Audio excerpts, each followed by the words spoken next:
They smear Krishnamurti for things he never said or claimed. He was not a guru. He was not a saint. Never said he was those things. He said, don't repeat what the teacher says. Think it through for yourself. The attacks on Krishnamurti are increasing precisely because he is able to speak to the Western mind from the Eastern perspective or philosophy. He exposed Buddhism for being as mythological as any other religion. He was anti-authority in every way. He had a bottom line of no more wars, no more suffering. He was a scholar. He was a philosopher, thinker. Another smear I see on him is that he cheated on his best friend. He stole the woman from his best friend. I see that smear. No one cares. It was never about Krishnamurti's personal life. In fact, if these people were so bright in smearing Krishnamurti, why don't they ever speak of his time with the Theosophical Society? They don't because they want to hype the spiritual aspect of life. They want people to go to gurus. They fear that what Krishnamurti said is the truth, that everything is based off of memory, that there is truly only one consciousness. There is no evolution of consciousness.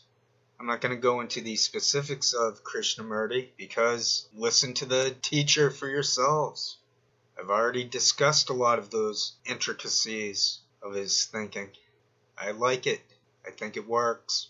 Now the thing is, I think it is very important that he was in the Theosophical Society, that they had selected him to become the world's teacher, and that he disavowed them. I think it's also very important that, at least for a time, he was a cocaine addict. I say addict because it ruined his face a little bit. Not to the level of an H.A. Goodman, who is deteriorating in real time. I'm not going to cover that guy again. It's remarkable what is happening to Goodman's face. It's scary. I pity him. Someone should let him know that he needs to see a doctor and have that checked out. He needs to quit whatever is doing that to himself. It's not normal, but I digress. I have a few videos to share. Basically, this guru guy from Tibet, you can look at him, he's a cocaine user himself. I guess Adderall is a drug they say can do the same things. And Molly, MDMA, has an influence on the face. It's not worth it. People need to stay away from those drugs. I'm not just saying this. The Theosophical Society was aligned with Aleister Crowley and the do what thou wilt Freemasonry garbage. There's pleasure and there's happiness. Pleasure is fleeting. It's based off of memory. But again, I'm not going to digress into the Krishnamurti teachings. I just want to show this guy that he debunked, and he debunked all gurus. And I'm also leaving a link to a long-form article on that Tibetan Buddhist guru guy, and it just totally exposed him.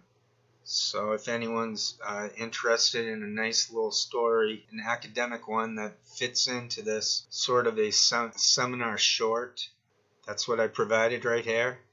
And if interested, you should be interested. I try to share the coolest stuff I can think of, whether it's Eric Fromm or now this new story.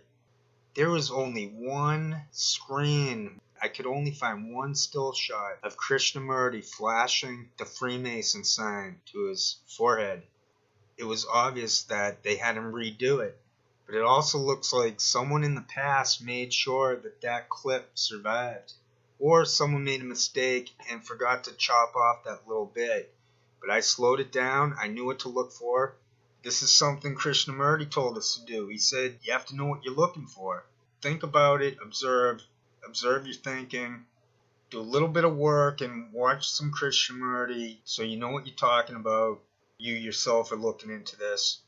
There's a bit of a learning curve to everything, but it's very simple. It's not rocket science.